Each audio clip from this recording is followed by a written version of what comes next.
Alhamdulillah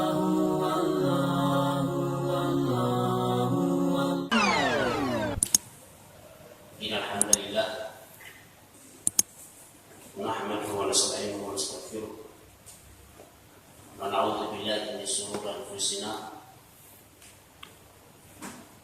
wa min sayyiati a'malina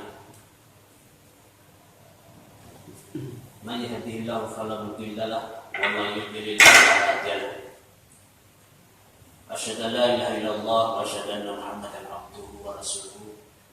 قال الله تعالى في كتابه الكريم يا أيها الذين آمنوا اتقوا الله حق تقاته ولا تموتون إلا وأنتم مسلمون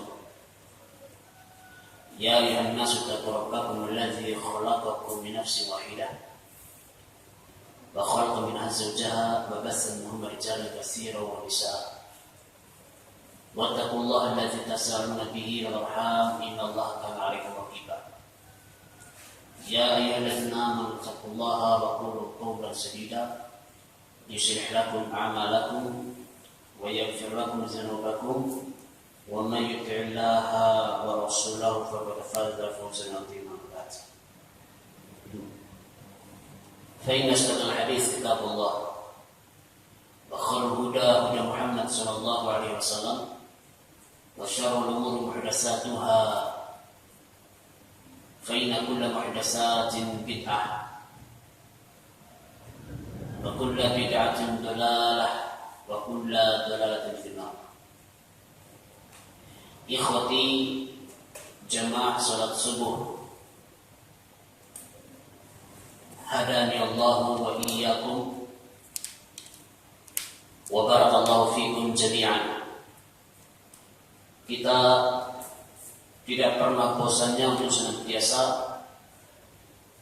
mengingatkan antara kita semua akan nikmat Allah Subhanahu wa Ta'ala, bahwasanya hidup kita penuh dengan limpahan karunia dan nikmat Allah Subhanahu wa Ta'ala. Maka karenanya setiap hamba wajib untuk menjadi hamba yang pandai mensyukuri nikmat Allah Subhanahu wa Ta'ala. Seorang hamba dia mensyukuri nikmat Allah Subhanahu wa Ta'ala baik dengan hatinya, yaitu dia mengakui akan nikmat Allah Subhanahu wa Ta'ala. Segala kebaikan dan kemudahan yang dia dapatkan harus diakui itu datang dari Allah Subhanahu wa Ta'ala, bukan dari dirinya, bukan dari orang lain, bukan. Wa ma bikum min ni'matin fa min Allah. Apa-apa yang kalian dapatkan berupa kebaikan sebenarnya dari Allah. Itu harus kita akui. Orang diazab oleh Allah Subhanahu wa Ta'ala karena dia tidak mengakui bahwa kebaikan yang didapatkan itu dari Allah Subhanahu wa Ta'ala. Dia disebabkan nikmat itu pada diri sendiri.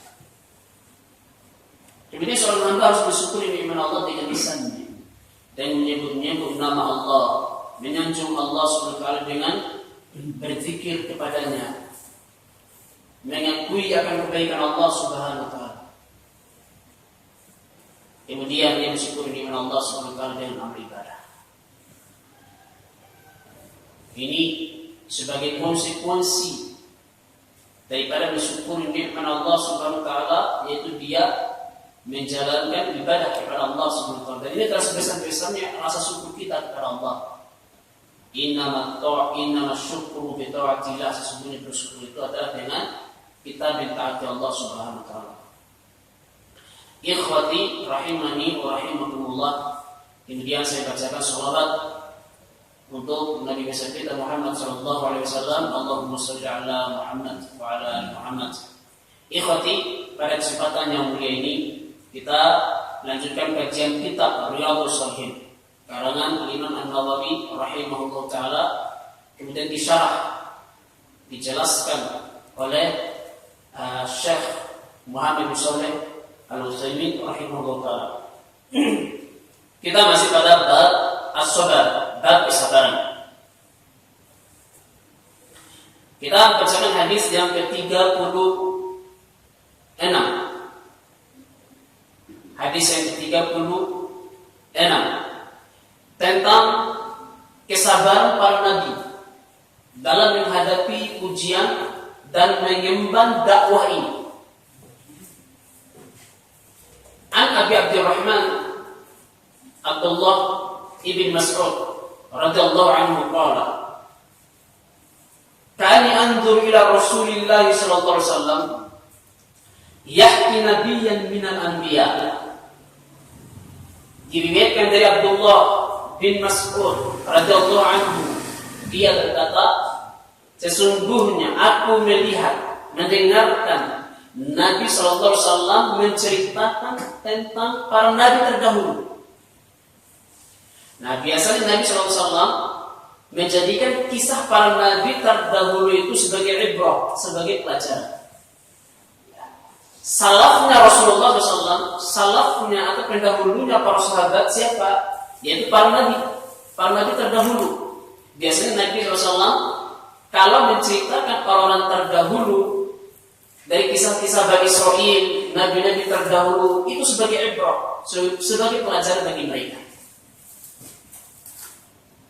Ya, inna fi qasasihim la'ibratun, sesungguhnya pada kisah-kisah mereka itu ada pelajaran. Dan Allah berfirman, faqsasil qasasa la'allahum yatadzakkarun atau la'allahum yatafakkarun.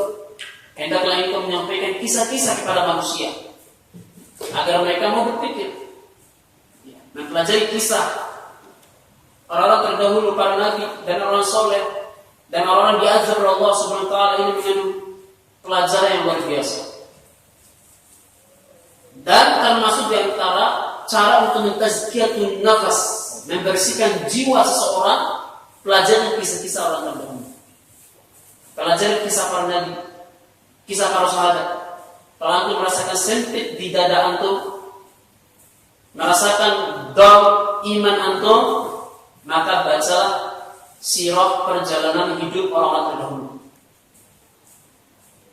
Karena pada kisah itu ada pelajaran. Dan dapat mentazkiyatun nafas, membersihkan jiwa seorang hamba. Selain daripada kita membaca Quran dari sebagai cara untuk membersihkan jiwa, demikian juga berzikir kepada Allah Subhanahu wa taala, menghadiri majelis ilmu, menjauhi perbuatan maksiat. Ini adalah cara-cara untuk mentazkiyatun nafas. Rasulullah SAW beliau menceritakan tentang kisah seorang nabi dari beberapa nabi. Semoga Allah SWT memberikan sholawat kepada mereka. Darabahu qaumuhu fa'adamahu, yang mana nabi itu karena dipukul oleh kaumnya, wajahnya fa'admauhu wa huwa yamsahu dama, sehingga melukai muka nabi tersebut, sehingga nabi ini ia mengusap mukanya dari darah tersebut. Kemudian ia mengatakan, Allahumma ighfir liqaumi fa innahum la ya'lamun. Ya Allah, ampunilah kaumku karena sesungguhnya mereka tidak tahu. Subhanallah. Nabi adalah makhluk Allah yang paling mulia. Nabi adalah hamba Allah yang menjadi pilihan Allah di atas semua makhluknya.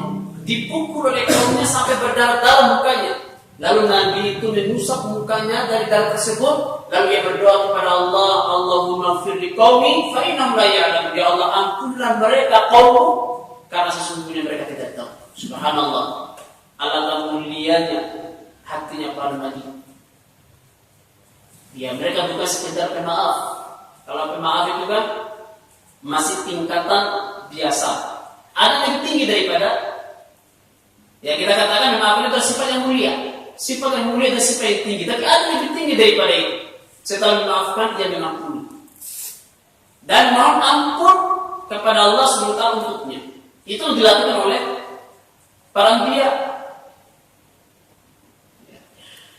Penjelasan daripada hadis ini, bahwa Nabi SAW telah menceritakan apa yang terjadi pada para nabi terdahulu. yang menjadi pelajaran bagi para sahabat agar mereka menjadi ibrah. Wal anbiya'u kallafahumullah birrisalah li'annahum ahlun laha. Allah Subhanahu wa taala membebankan kepada para nabi itu berupa risalah. Allah memilih mereka untuk menjadi nabi. Allah memilih mereka untuk menjadi rasul karena mereka ahli di dalam masalah itu. Dan Allah tahu kekuatan iman mereka, tingkat kesabaran mereka, dan Allah tahu mereka mampu untuk memikul beban begitu berat. Karena mengemban risalah, menjadi seorang nabi dan rasul ini bukan perkara yang ringan, tapi perkara yang begitu berat. Dan Allah tidaklah memikul beban ini melainkan orang-orang yang memiliki kemampuan dan kekuatan berupa kekuatan iman. Jadi tidak ada kekuatan sebenarnya melainkan kekuatan iman. Makanya Nabi SAW katakan, al-mu'min al-qawiyyu ahabbu ila Allahi minal mu'mini ad-dha'ifi. Sesungguhnya seorang mukmin yang kuat lebih dicintai, lebih disayang, lebih disukai sama Allah Subhanahu wa taala daripada seorang mukmin yang lemah. Maka di sini memiliki kekuatan iman, kekuatan menghadapi segala tantangan hidup, menghadapi musibah dengan penuh kesabaran. Itu yang kuat, bukan kuat fisik. Ya, mampu berusaha 100 kali bukan itu. Mampu angkat barbel yang 5 kilo sampai 100 kali. Mampu lari maraton berjam-jam. Masjid yang ada di samping rumahnya tidak mampu yang menangkapkan kakinya. Itu karena kekuatan iman yang lemah.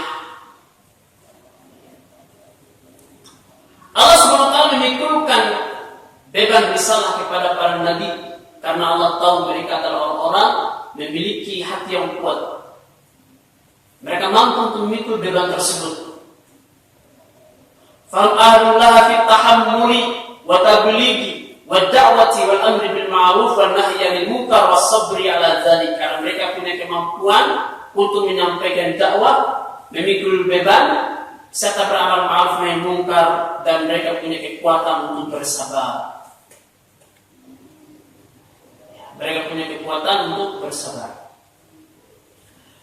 Dan Allah Subhanahu wa taala tidaklah memberikan beban hidup kepada manusia melainkan karena mereka memiliki tingkatan iman yang sangat tinggi sekali. Rasulullah SAW bersabda, "In kana fi dinihi sulba istaddabalahu, wa in kana fi dinihi riqatan ubtiya ala hasabi dinihi." Apabila seseorang memiliki tingkatan agama yang begitu tinggi, maka beratlah ujian yang akan menimpanya. Tetapi kalau agamanya sedikit, imannya lemah, maka Allah akan menguji hamba tersebut sesuai dengan kadar iman yang dia miliki. Subhanallah, inilah adilnya Allah SWT. Ya, la yukallifullahu nafsan illa wus'aha. Ini termasuk dalam keadaan Allah. Allah tidak akan membebani suatu kaum melainkan sesuai kemampuannya, sesuai kemampuan kita. Dan mau ibadah, ya Allah katakan fattaqullaha mastata'tum, bertakwa kepada Allah sesuai kemampuan kalian. Ma'amartukum bifa minhu mastata'tum, kata Nabi, apa yang diperintahkan kepada kalian lakukan sesuai kemampuan kalian. Tidak dipaksa. Di dalam ibadah kita beribadah kepada Allah sesuai dengan kemampuan yang kita miliki. Demikian pula beban hidup, demikian pula ujian yang Allah berikan kepada kita ini sesuai dengan kemampuan kita. Dan Allah memberikan ujian itu sesuai dengan kadar iman kita. Dan Allah tahu kita mampu untuk bersabar. Allah tahu karena kita mampu untuk bersabar. Allah tidak akan menimpakan ujian terhadap suatu kaum melainkan sekadar dari kemampuan kesabaran mereka. Makanya tidak ada istilah orang itu tidak bersabar, tidak ada.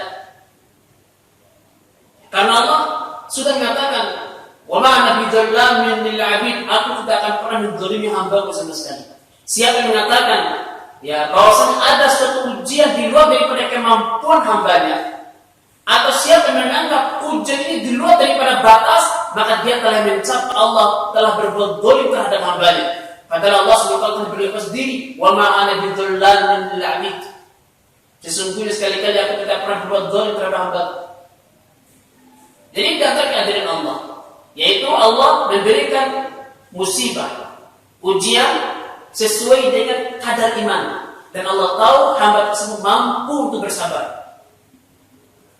Makanya tidak ada ujian yang paling berat melainkan ujian para nabi. Dan Allah pilihkan kenabian itu pada orang-orang yang paling kuat imannya. Allah tahu isi hati mereka. Abdullah bin Mas'ud mengatakan sesungguhnya Allah melihat hati manusia yang paling bersih, hati manusia yang paling kuat imannya, ternyata dia adalah Nabi Muhammad SAW. Kemudian Allah SWT lihat lagi siapa orang yang akan menemani beliau menjadi sahabatnya, yang akan memikul beban dakwah ini. Kemudian Allah lihat ternyata mereka adalah para sahabat Nabi SAW. Jadi tidak Allah SWT pikulkan suatu beban begitu berat, melainkan orang yang pasti mampu untuk memikulnya. Nabi SAW bersabda, "Asyaddul bala'i al-anbiya, tsumma as-salihun, tsumma al-amsal fal-amsal." Manusia yang paling berat ujiannya siapa? Mereka para nabi. Mereka adalah orang paling keras ujiannya. Beban hidup mereka itu paling berat. Kemudian orang saleh di bawah mereka. Jadi orang saleh ini ujiannya di bawah para nabi ujian. Kemudian orang yang semisal mereka. Fal-amsal dan yang semisal mereka, artinya kedudukannya di bawah itu. Jadi semakin tinggi iman, kesolehan seorang hamba, maka semakin tinggi pula ujian yang diterima oleh hamba. Diibaratkan sebuah pohon, semakin tinggi menjulang ke atas, semakin lebar pohonnya, maka akan semakin berat menghadapi terpaan angin. Seperti itulah ibaratnya sebuah ujian. Rasulullah SAW ketika pertama kali mendapatkan wahyu, yaitu surah Al-Alaq, "Iqra bismi rabbikal ladzi khalaq." Surah ini beliau diangkat menjadi nabi, beliau menjadi rasul, karena beliau diperintahkan untuk menyampaikan. Ketika beliau mendapatkan wahyu yang kedua, yaitu turunnya surah Al-Mudaththir, perintah untuk menyampaikan tabligh, ad-da'wah kepada manusia. Ya ayyuhal mudaththir, qum fa'anzir. Wahai orang-orang berselimut, bangunlah, sampaikan. Nah, perintah untuk menyampaikan berarti Allah SWT menjadikan Muhammad sebagai rasul. Ketika Nabi Muhammad SAW bangun dari tidurnya, setelah diperintahkan qum fa'anzir, apa kata Nabi SAW? Tidak ada lagi waktu untuk istirahat sekarang, saat untuk menyampaikan kepada manusia. Beliau pun mulai mendakwahkan orang terdekat beliau, Khadijah. Dialah orang pertama kali yang menerima Islam ini.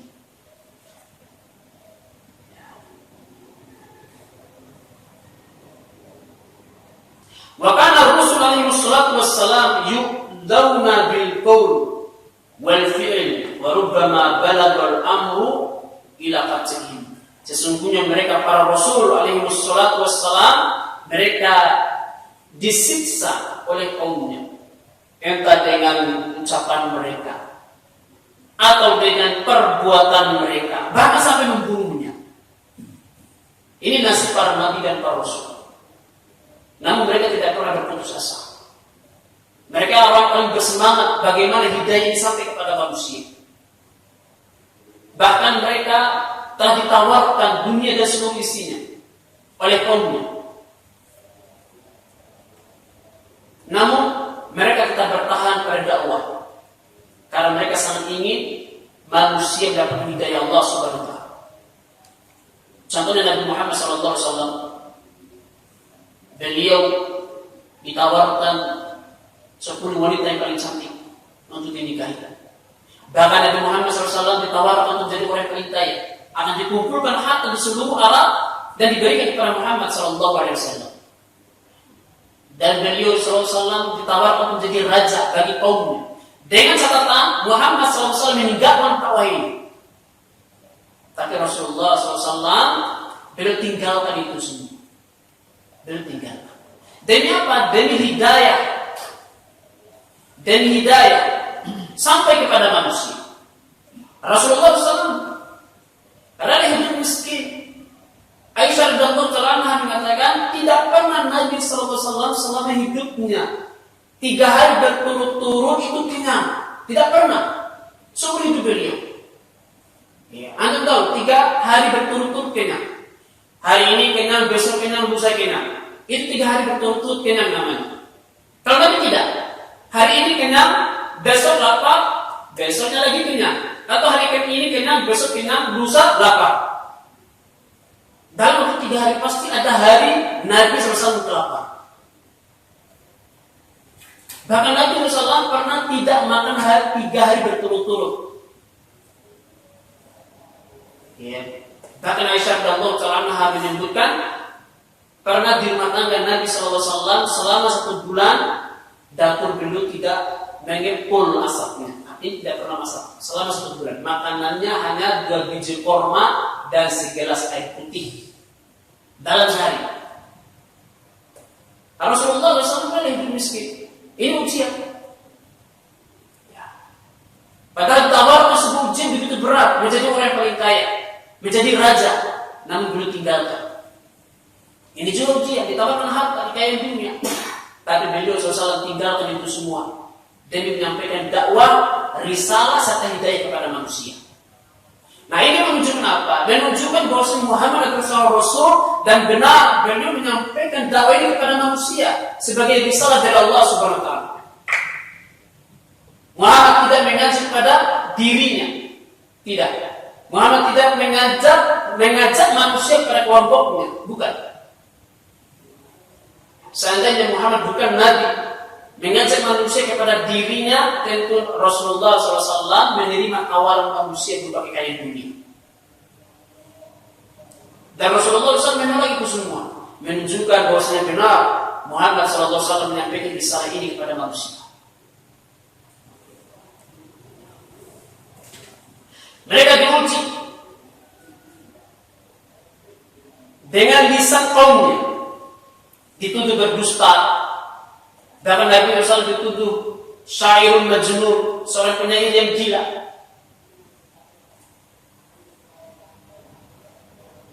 Muhammad ngabur, Muhammad itu ngigau. Ini tuduhan-tuduhan yang mereka tujukan kepada Nabi Muhammad SAW. Dan tuduhan ini adalah tuduhan yang dipaksakan. Dan mereka akui apa yang mereka katakan itu tidak ada pada Muhammad. Ini adalah tuduhan yang dipaksakan. Wa ma huwa bisyair, wa ma huwa bimajnun. Ya, di dalam Quran Allah sebutkan itu tentang ucapan orang kafir, Muhammad itu bukan orang gila, Muhammad itu bukan orang yang penyair. Tapi mereka paksakan. Demikian pula dengan perbuatan. Mereka ganggu Nabi SAW. Demikian pula para nabi dan para rasul. Rasulullah SAW diganggu dengan gangguan yang luar biasa.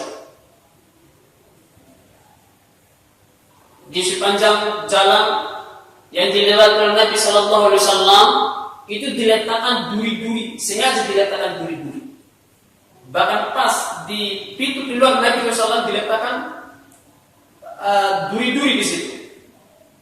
Ini kerjanya Ummu Jamil, istrinya Abu Lahab. Ummu Jamil. Ya kerjanya begitu dia. Saking benci terhadap Nabi SAW. Makanya Allah Subhanahu wa taala sebut dalam surah Al-Lahab, wa maratuhu hammalatal hatab fi jidha hablum min masad. Sedangkan di lehernya istrinya Abu Lahab itu dia akan membawa kayu bakar, sementara di lehernya diikat pakai tali. Sebagai balasan karena waktu di dunia dia suka membawa kayu-kayu untuk menyakiti Nabi SAW. Setiap hari kerjanya seperti itu, Ummu Jamil.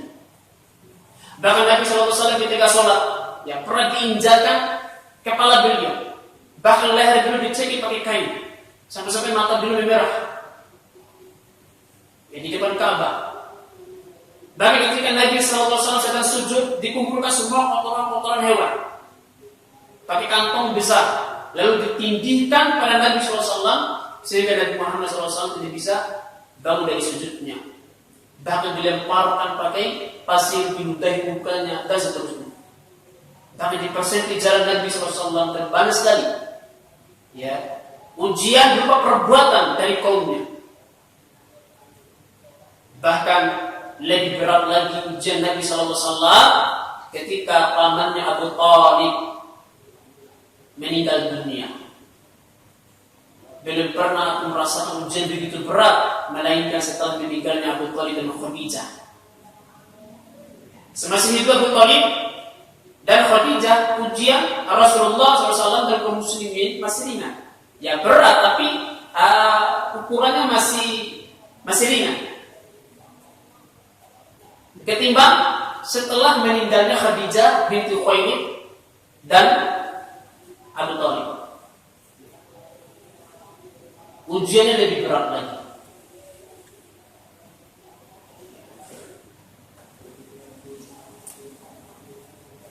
Warubbama balagha al-amru ila qatl, bahkan sampai pada pembunuhan.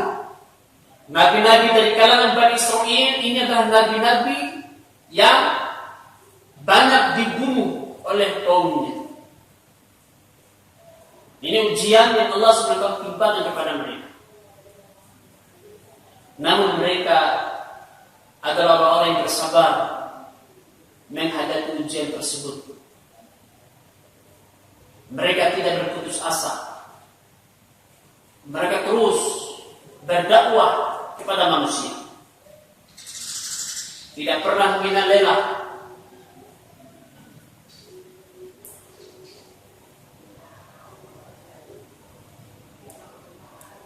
Wa qad bayyana Allah fi kitabih, Allah SWT jelaskan dalam kitabnya, wa laqad kadzdzabat rusulun min qablika fasabaru ala ma kadzdzabu wa udzu hatta atahum nasruna wa la mubaddila li kalimatillah wa laqad ja'aka min nabiyyin mursalin. Sesungguhnya rasul-rasul terdahulu telah didustakan sebelum engkau, dan mereka bersabar atas apa yang mereka dustakan, dan mereka telah diganggu sampai datangnya pertolongan Allah Subhanahu wa taala. Dan kalimat Allah tidak akan pernah diganti. Walau qad ja'aka, dan telah datang kepada engkau min nabiyyin mursalin, dari kisah-kisah para nabi dan para rasul.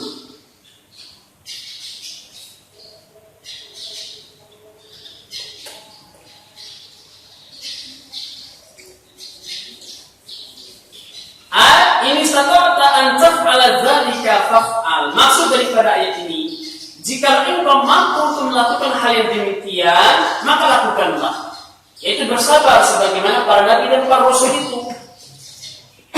Para ulama tafsir menyebutkan, ketika Allah SWT menyebutkan tentang bahwasanya mereka para nabi dan para rasul terdahulu, mereka diuji, mereka didustakan dan disiksa oleh kaumnya. Ketika Allah SWT menyebutkan hal demikian, maka ini sebagai nasihat untuk Nabi Muhammad SAW, sehingga Nabi juga bisa bersabar.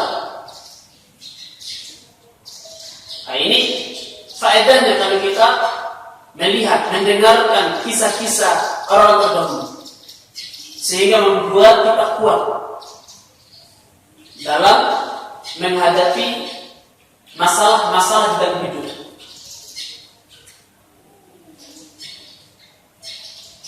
Walau Allah la jama'ahum 'alal huda. Kalau Allah menghendaki, Allah bisa memberikan petunjuk kepada manusia.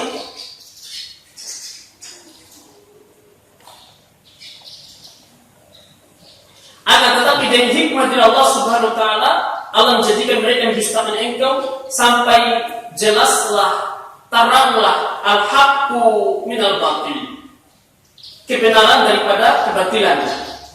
Setelah apa? Setelah adanya ujian tersebut.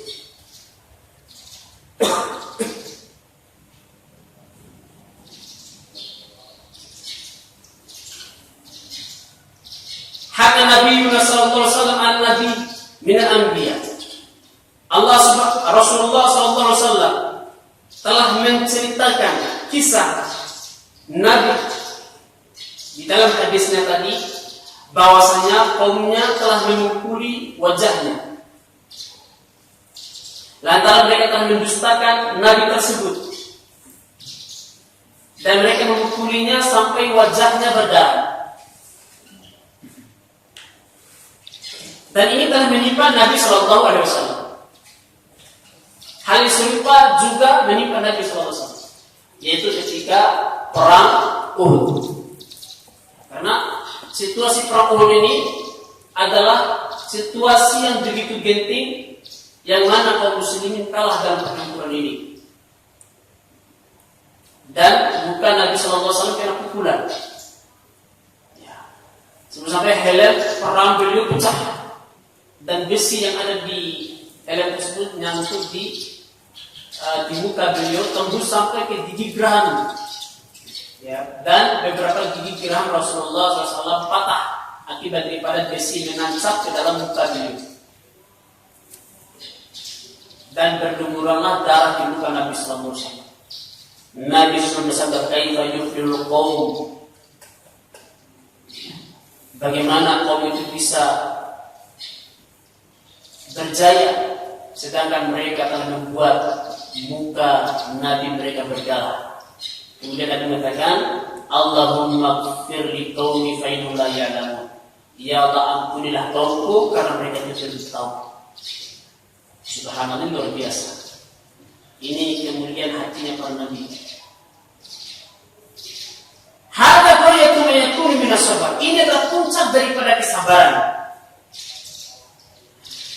Karena sesungguhnya manusia, bila manusia itu dipukul, dihina, disiksa, pasti ada sifat marah, waqtaqoma, dan mereka merasa dendam, mimman dorobahu, lantaran dia dipukul. Wa hadza yad'u ila Allah. Kemudian mereka berdoa kepada Allah Subhanahu wa taala. Wahada, dan sedangkan yang ini yaitu para nabi yad'u ila Allah, mereka berdoa kepada Allah. Kalau manusia memaafkan, ini adalah perbuatan yang sangat mulia. Wa ma zadallahu 'izzan illa wa ma zadallahu 'affan illa 'izza. Tidaklah seorang hamba itu memberikan maaf, melainkan Allah akan tambahkan kemuliaan untuknya. Jadi seorang yang pemaaf, orang-orang yang berbuat salah, Allah akan muliakan dia. Allah akan tinggikan derajatnya. Ini kedudukan yang Allah berikan kepada orang-orang yang suka memaaf. Dan lebih tinggi daripada itu, setelah ia memaafkan, dia mendoakan. Ia mendoakan kebaikan untuknya.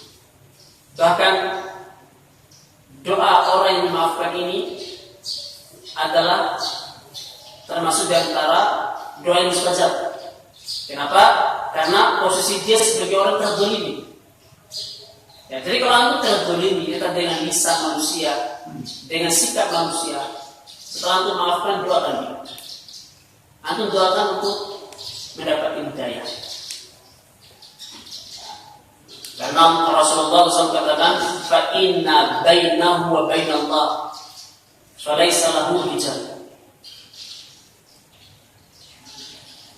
Karena sesungguhnya antara orang dizalimi dan Allah itu tidak ada hijab.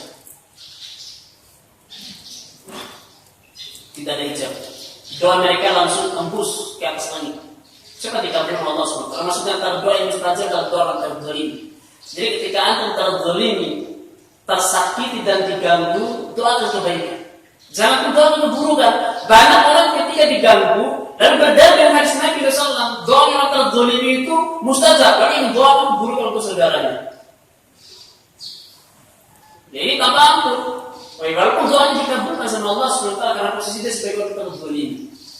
Apakah tidak sebaiknya? Ya, sebagai orang yang mulia, orang-orang memiliki hati yang tinggi di sisi Allah Subhanahu wa taala, yang mendoakan kebaikan. Itu yang dimiliki oleh para nabi. Selain daripada memaafkan, mereka juga memohonkan ampunan dan kebaikan, ya, atau hidayah untuk kaum.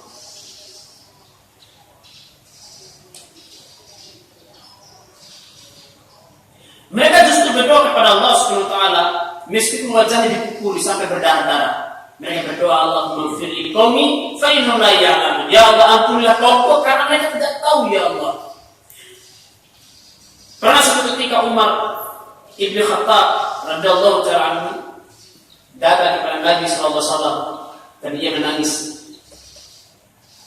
Ia mengagumi kesabaran Nabi sallallahu alaihi wasallam.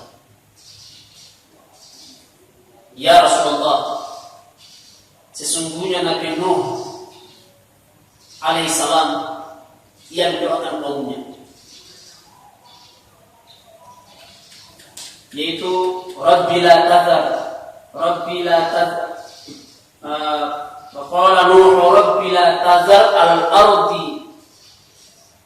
Ya, berkatalah Nuh, wahai Tuhanku, janganlah engkau tinggalkan seorang pun dari kalangan orang kafir di muka bumi ini. Artinya Nabi Nuh alaihissalam dia mendoakan kecelakaan untuk kaumnya. Ini setelah beliau berdakwah selama 950 tahun. Ya. Setelah beliau berdakwah selama 950 tahun, itu beliau sudah bersabar. Bersabar dari ejekan, dari gangguan dan seterusnya. Selama 950 tahun, tapi setelah itu beliau tidak bersabar. Tetapi Nabi Nuh alaihissalam termasuk dikategorikan Nabi yang paling bersabar. Ya, namanya manusia, ada saat tidak bersabar, hanya dia mendoakan kecelakaan untuk kaumnya berupa banjir. Sehingga Nabi Muhammad SAW, ya, kata Umar bin Khattab, dibandingkan dengan engkau wahai Rasulullah, engkau dipukuli, engkau dicekik, engkau diinjak, tapi doamu, Allahumma ighfir li qaumi fa innahum la ya'lamun. Ya Allah, ampunilah kaumku, sesungguhnya mereka tidak tahu. Ya, Nabi-Nabi ulul azmi ini adalah Nabi-Nabi yang memiliki ujian yang begitu berat. Di antara adalah Nabi Nuh alaihissalam, ini termasuk Nabi ulul azmi. Demikian juga Nabi Ibrahim alaihissalam, Nabi Musa alaihissalam, Nabi Isa alaihissalam, dan Nabi Muhammad sallallahu alaihi wasallam. Ya. Nuh, Ibrahim, Musa, Isa, Muhammad. 5 Nabi ulul azmi. Ulul azmi itu artinya memiliki kesabaran begitu kuat. Dan mereka adalah nabi-nabi yang memiliki ujian yang paling berat dari semua nabi-nabi. Dan tentunya ulul azmi adalah nabi yang terbaik daripada semua nabi. Ya, jumlah Nabi Allah SWT ada 124.000 semuanya. Ya, jumlah Nabi, kalau Rasul ada 114. Ya, ada 114 jumlah Rasul. Dari Nabi dan Rasul itu Allah pilih siapa yang terbaik di antara mereka. Ya, tentu 124.000 Nabi itu adalah manusia yang paling baik di muka bumi ini. Dari seluruh manusia yang ada, 124.000 mereka adalah paling baik. Namun yang terbaik itu Allah pilih lagi. Mana yang paling baik dari yang terbaik itu? Allah pilih 25 Nabi. 25 Nabi ini adalah Nabi-Nabi yang terbaik. Dan dari 25 Nabi yang terbaik itu Allah pilih lagi siapa yang terbaik daripada 25 Nabi yang terbaik itu. Allah pilih mereka ulul azmi 5 Nabi. Ya, Nuh, Ibrahim, Musa, Isa, Muhammad sallallahu alaihi wasallam. Ulul azmi adalah Nabi terbaik dan 25 Nabi. Dan dari 25 Nabi ini Nabi yang terbaik adalah Nabi Muhammad sallallahu alaihi wasallam. Makanya pada hari kiamat, ya, ketika manusia mendatangi Nabi, siapa mereka datangi? Ulul azmi mereka datangi. Ya, mereka mendatangi ulul azmi. Karena mereka adalah Nabi yang terbaik. Mereka adalah Nabi yang terbaik. Namun tidak ada yang bisa memberikan syafaat. Mereka mendatangi Nabi Nuh alaihissalam sebagai Rasul yang pertama. Apa kata Nuh alaihissalam? Nafsi. Diri saya belum tentu selamat. Apa kata Nuh alaihissalam? Karena saya telah mendoakan kecelakaan untuk kaumku. Faqala Nuh rabbi la tazar al-ardi minal kafirina dayyara. Berkatalah Nabi Nuh, ia berdoa kepada Allah, ya Allah, jangan kau sisakan orang kafir waktu satu orang saja di muka bumi ini. Azablah mereka, ya Allah, hancurkan mereka semua.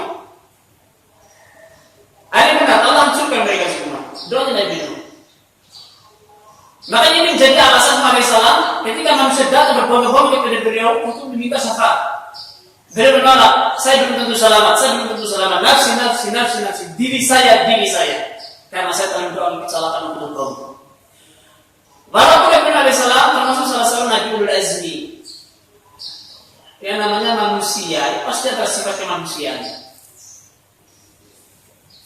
Sebaik-baiknya manusia bukan berarti level mereka itu sampai pada tingkatan malaikat.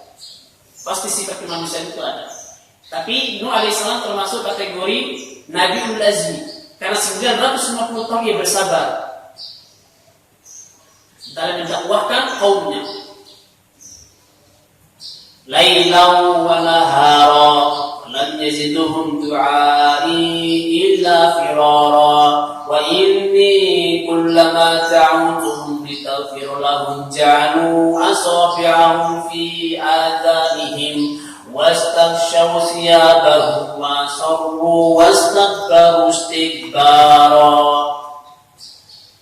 Wa qala Nuh rabbi inni da'awtu qaumi lailan wa nahara.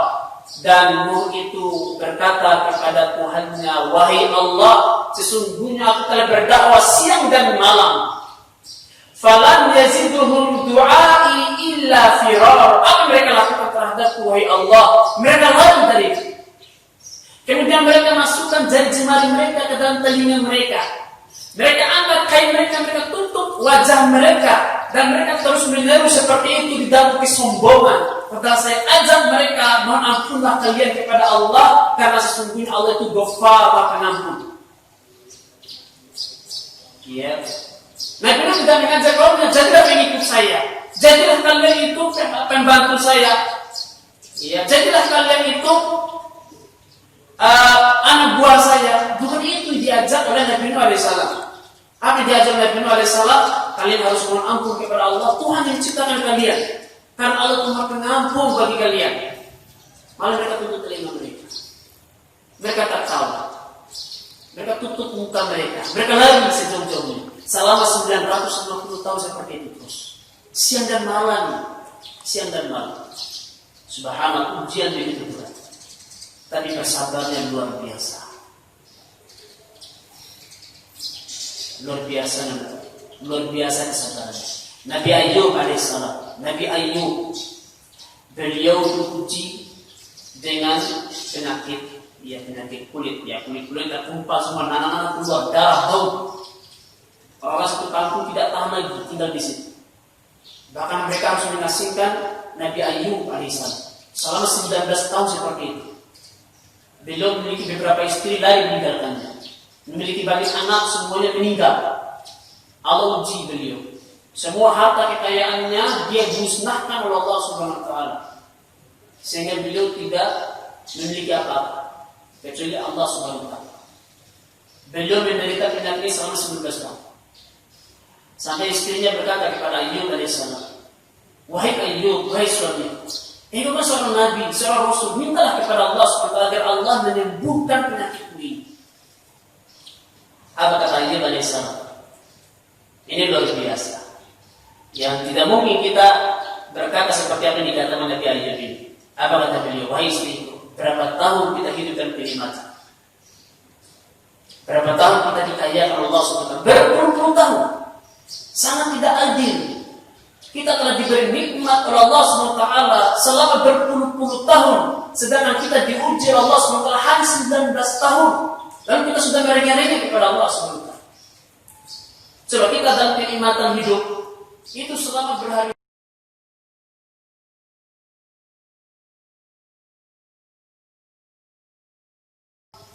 Hanya karena 1-2 ujian kita mengeluh kepada Allah, kita langsung berputus asa. Lihatlah bagaimana dolimnya manusia kepada Allah Subhanahu wa taala. Dan berani mengatakan Allah tidak adil. Berani mengatakan Allah itu dolim. Subhanallah. Ya, ini kalau manusia sudah tidak bersabar. Iya. Selama bertahun-tahun dia hidup dalam kenikmatan. Ketika ia diuji, hari ini diuji, besok diuji, besoknya lagi diuji. Dia sudah menganggap seumur hidupnya adalah ujian dan cobaan. Dan ini sifatnya wanita.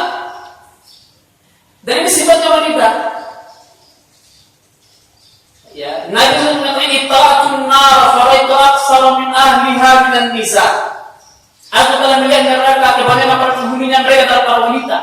Dan para wanita protes, ya Rasulullah yakfurna billahi wa rasulihi. Apakah para wanita itu telah kafir kepada Allah dan Rasulnya? La. Takfurna bil ashir. Karena sesungguhnya kalian kufur terhadap kebaikan suami-suami kalian.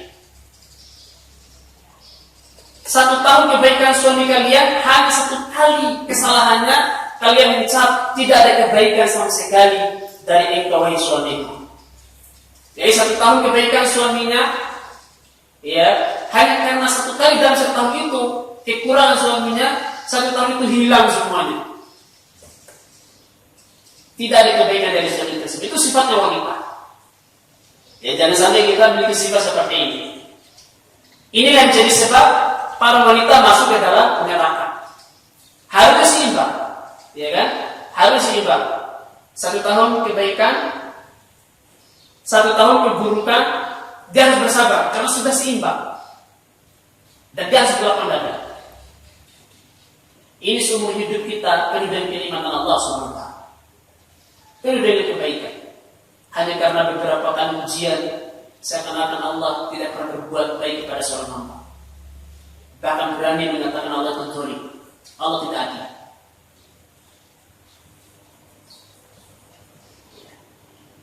Lihat contohnya kisah Nabi Ayub alaihissalam. Ujian begitu berat. Malu, kata Nabi Ayub, saya malu berdoa kepada Allah karena selama puluhan tahun kita hidup dalam kenikmatan. Hidup dalam kenikmatan. Hanya gara-gara 19 tahun ini kita diuji dengan ujian seperti ini, nanti kita merengek kepada Allah. Malu saya. Iya. Dan Nabi Ayub ketika berdoa kepada Allah, apakah Nabi Ayub mengatakan, ya Allah sembuhkanlah aku ya Allah? Apakah begitu doanya Nabi Ayub? Tidak. Apa kata Nabi Ayub? Wa anta arhamur rahimin, sesungguhnya kau adalah penyayang ya Allah. Dia mengharapkan kasih sayang Allah SWT. Dan kasih sayang Allah, Allah menyembuhkan sakitnya Nabi Ayub alaihissalam. Ya, ini contoh kesabaran dari mereka para nabi dan para rasul.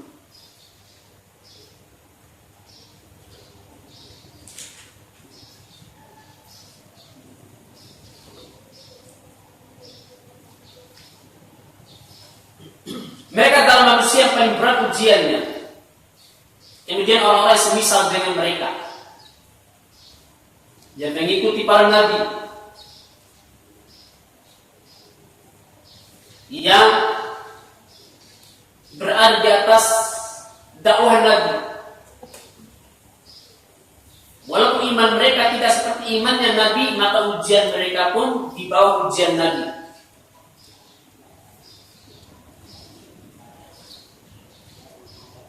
Ya, walaupun kita tidak diganggu seperti gangguan para nabi, minimal ada omongan-omongan manusia lah. Ketika kita mengamalkan sunnah Nabi Sallallahu Alaihi Wasallam, itu macam-macam tuduhan manusia itu. Hanya kalau kita mengamalkan sunnah Nabi, ada yang tetap tegar di atas itu, ada yang berkeluh kesah. Nah, kalau berkeluh kesah ini kita maksud sikap yang tidak bisa. Ada yang sampai meninggalkan sunnah Nabi, tidak tahan lagi. Padahal tidak seberapa. Hanya karena dia mengamalkan jenggot sunnah Nabi SAW, bilang macam-macam oleh manusia. Iya, dan seterusnya. Tidak harus bersabar. Orang-orang mengikuti jejak para Nabi itu pasti diuji. Minimal ada omongan manusia, itu minimal. Kalau Nabi terdahulu itu dicaci maki, dicela, dibilang gila, ya penyair gila, bahkan diusir, dan ada rencana pembunuhan dari manusia. Kemudian hadis yang berikutnya.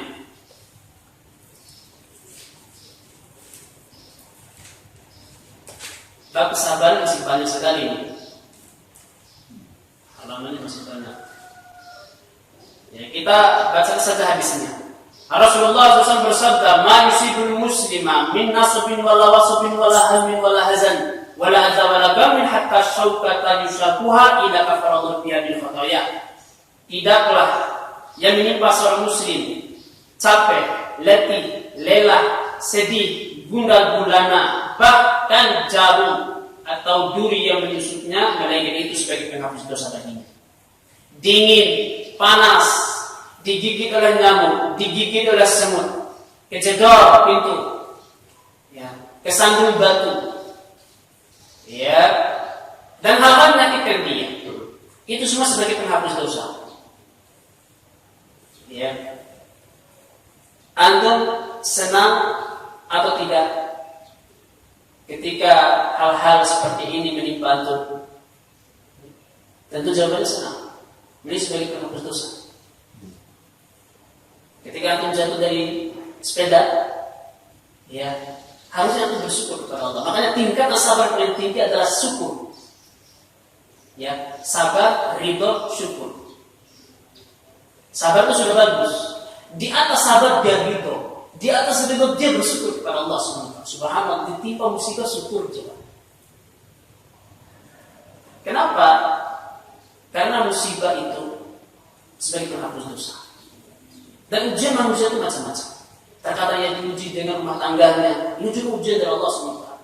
Ujian dengan buruknya akhlak suami, ya, ujian karena anak istrinya yang berbuat buruk kepada dia, yang mengurangi hak-hak. Ini juga ujian dari Allah SWT. Dan ini sebagai penghapus dosa. Seorang hamba harus bersabar menghadapi ujian seperti itu. Ini penghapus dosa. Dan bila ujian itu terus menerus menimpa dia, kata Nabi SAW, hatta yalqallaha wa laisa alaihi khati'ah. Ketika dia berjumpa dengan Allah pada hari kiamat nanti, dia bersih daripada dosa. Dia langsung dituntut di surga. Maka Nabi mengatakan, apabila Allah cinta kepada seorang hamba, Allah timpang ujian kepadanya. Allah timpang ujian kepadanya. Seorang masalah mengatakan, kalau bukan karena ujian menimpa kita, kita termasuk orang yang rugi. Rugi kita kalau tidak ada ujian dan cobaan yang menimpa kita. Rugi kita. Jadi bagusnya ada ujian itu sebagai penghapus dosa. Walaupun itu ujian sekali. Walaupun itu ujiannya ringan. Iya. Kalau antum berjalan ke jaga pintu sakit kepala, alhamdulillah. Kalau antum demam, alhamdulillah. Sebagai penghapus dosa. Tapi jarang orang memiliki tingkatan syukur ini. Tingkatan paling tinggi. Ya jarang, kecuali para nabi dan orang-orang yang memiliki iman yang sangat tinggi sekali. Dan insya Allah saya yakin, kita pasti bisa. Ya, yang ringan-ringan lah. Ya, yang ringan-ringan. Ya, kaki antum ketusuk jarum, alhamdulillah. Katakan alhamdulillah.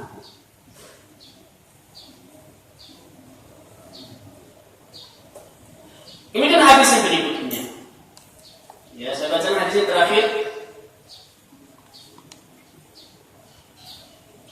Berkata Abdullah bin Mas'ud, saya masuk pada Nabi SAW, sedangkan Rasulullah SAW mengalami demam yang sangat tinggi. Lalu Ibnu Mas'ud berkata, ya Rasulullah, sesungguhnya demam engkau begitu tinggi wahai Rasulullah.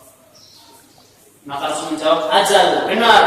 Sesungguhnya aku merasakan demam sebagaimana dua orang laki-laki dari kalian. Sebagaimana demam dua orang laki-laki dari kalian. Maka Ibnu Mas'ud mengatakan, karena sesungguhnya bagimu mendapatkan dua pahala. Kata Ibnu Mas'ud. Maka Rasul bersabda, ajal, benar. Zalika, kadzalika ma min muslim yusibu adza, dan demikian itu tidaklah yang menimpa seorang muslim berupa penyakit syaukatun fama fawqaha illa kafarallahu biha sayyi'atihi.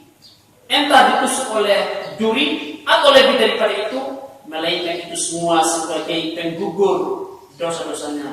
Wa haqqat anhu dzunubuhu, dan berguguranlah dosa-dosanya sebagaimana pohon itu menggugurkan daunannya. Ini keutamaan kelebihan bila seorang ditimpa oleh musibah. Tapi ingat, dia harus bersabar. Dia harus bersabar. Seorang yang bersabar ketika ditimpa oleh musibah, dia mendapatkan dua keuntungan. Yang pertama, ujian menimpanya akan ringan. Sebesar apapun ujian seorang hamba akan menjadi ringan kalau dia bersabar. Kemudian yang kedua, ia akan mendapatkan pahala yang sangat besar di sisi Allah Subhanahu wa taala. Ini dua keuntungan bila bersabar. Sebaliknya kalau seorang hamba tidak bersabar, dia akan mendapatkan dua kerugian. Yang pertama, ujian tersebut begitu berat dia hadapi, dia tidak akan mampu menghadapi. Ya. Dia akan berkeluh kesah. Yang kedua, justru dengan sebab musibah itu dia akan mendapatkan azab dari Allah Subhanahu wa taala. Ya. Sudah musibah di dunia, dia akan mendapatkan azab dari Allah Subhanahu. Wallahu taala alam. Demikian yang saya sampaikan. Silakan Anda buka sekitar dijawab ya, satu atau dua pertanyaan.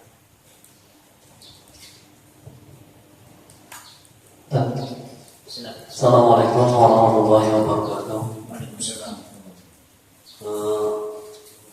Adakah batas kesabaran untuk kita sebagai suami dalam mendakwahi keluarga, istri dan anak kita dan saudara kita untuk selalu beribadah kepada Allah dan menjauhi kemaksiatan kepada Allah Subhanahu wa taala?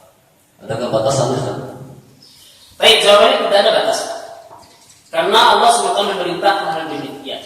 Wa'mur ahlaka bis-shalah wastabir 'alaiha. Perintahkanlah anak istri untuk melakukan sholat dan bersabarlah atasnya. Bersabar itu terbagian daripada ibadah. Dari ibadah itu sampai datang kematian.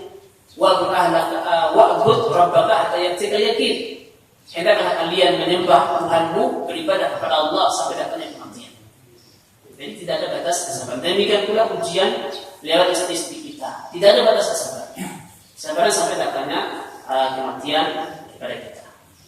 Iya. Nah, kalau seandainya anak istri kita tidak menjalani kewajibannya kepada Allah Subhanahu wa taala, maka kita diperbolehkan, diizinkan untuk memberikan hukuman sesuai dengan batasan syariat. Ini bukan berarti tidak bersabar, tidak. Ya.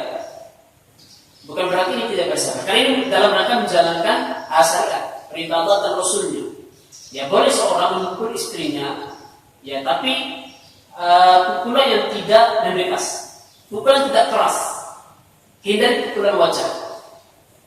Ya, Ibnu Abbas mengatakan pukulan istri, ya, pukulan terhadap istri yang melakukan kesalahan adalah pukulan dengan kayu siwak.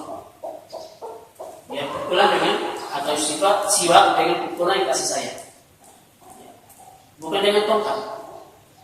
Ya, apalagi pakai kepakan tangan, wajah pula. Hindari pukulan wajah. Ya, idza qatala ahadun akhahu falyajtanib wajha. Apabila engkau hendak memukul, hindari wajahnya. Hindari wajah. Tidak boleh memukul wajah. Haram hukum. Walaupun itu ringan. Ya, jadi ketika istri kita menimpa melakukan perbuatan maksiat, ya, maka seperti meninggalkan sholat, ya, dan kewajiban-kewajiban yang lainnya, maka boleh dia beri hukuman yang ringan. Kemudian sekali dia memberikan nasihat. Demikian pula anaknya. Apabila anak itu sudah berumur 7 tahun, maka perintahkan dia sholat. Kalau sudah 10 tahun, dia belum sholat, maka pukulan dia dengan pukulan yang ringan. Ya, dengan pukulan yang ringan. Dan ini tidak menafikan kesabaran. Karena ini adalah perintah syariat. Yang namanya sabar itu adalah menjalankan syariat. Itu namanya sabar. Bersabar dalam beribadah kepada Allah SWT, termasuk memukul istri dengan batas yang telah ditetapkan. Ini juga bersabar karena ini menjalankan syariat Allah SWT dalam rangka beribadah. Jadi singkatnya, ya, tidak ada batas sabarnya. Terus wastabir 'alaiha. Apa bedanya wastabir dengan wasbir? Ada wastabir, ada wasbir. Kalau wastabir di atas daripada wasbir. Kalau wastabir itu bersabar dan kuatkan kesabaran. Itu wastabir. Dan Allah katakan wastabir untuk keluarga karena tidak ada ujian paling berat bila dia anak istri kita. Ini ujian paling berat. Ya, orang yang paling membangkang dan yang paling tidak taat itu adalah istri. Ya biasa kalau kita hidup sama istri setiap hari. Ya, semulia-mulianya seorang suami, setinggi-tingginya pangkat seorang suami, paling dihormati oleh manusia. Ya, bahkan orang yang terhormat di depan jutaan manusia, di hadapan istri belum tentu dia terhormat. Bahkan direndahkan oleh istrinya tidak menghargai dia. Ini butuh kesabaran. Ya wajar, karena kita hidup bersama istri, ya kan? Orang menjaga kata-katanya ketika ngomong sama kita, tapi kata istri paling cerai di hadapan kita. Dan itu terjadi di rumah tangga Nabi Sallallahu Alaihi Wasallam. Ini terjadi pada rumah tangga Nabi Sallallahu Alaihi Wasallam. Makanya terhadap istri, terhadap anak, wastabir, bersabar dan tingkat yang disabar. Ya. Ini wallahu taala a'lam. Masih ada? Ya, silakan Pak. Boleh nggak saya bersikap dengan ujiannya, misalkan ya ini mah suatu episode aja gitu sikap saya. Sikap apa? Hanya episode hidup aja, ritme hidup, jadi positif aja gitu. Boleh nggak sikap begitu? Misalkan saya dapat sakit apa kecelakaan, bersabar dalam arti menyikapi positif thinking aja gitu. Suatu saat juga akan sembuh, boleh nggak begitu? Saya kurang dengar, coba. Mohon maaf Pak ya, kedengaran saya ada gangguan. Bolehkah kita bersikap karena kita ditimpa musibah seperti sakit, terus kita baru semuanya bersikap baru berpikir baik gitu. Bolehkah bersikap demikian? Ya? Berpikir baik, Ya. itu bagus. Dia berpikir positif terhadap penyakit tersebut. Ya, bahkan dari sebab dia berpikir positif itu, ya ini akan menjadikan kebaikan di dalam penyakitnya. Dan memang kita diperintahkan untuk berhusnudzon, untuk selalu berpikir yang baik. Dalam sebuah hadis qudsi, Rasulullah SAW bersabda, ya, ana inda dhanni bi 'abdi. Allah berfirman melalui sabda Nabi SAW, aku tergantung dari persangkaan hambaku. Ya, apabila ia berprasangka baik, maka baik yang dia dapatkan. Apabila berprasangka buruk, maka buruk pula yang dia dapatkan. Jadi kalau apa-apa yang menimpa kita, hendaklah kita berprasangka baik ya ikhwan. Ingat, secara asal ujian itu tidak ada yang buruk. Semua ujian itu adalah baik. Demikian pula takdir. Tidak ada takdir yang buruk. Semua takdir itu baik. Semua ujian itu baik. Ada istilah takdir buruk dan takdir baik. Ini menurut penisbatan pada manusia. Apa yang menimpa kita katakan buruk, itu buruk menurut manusia. Tapi menurut kacamata Allah itu adalah baik.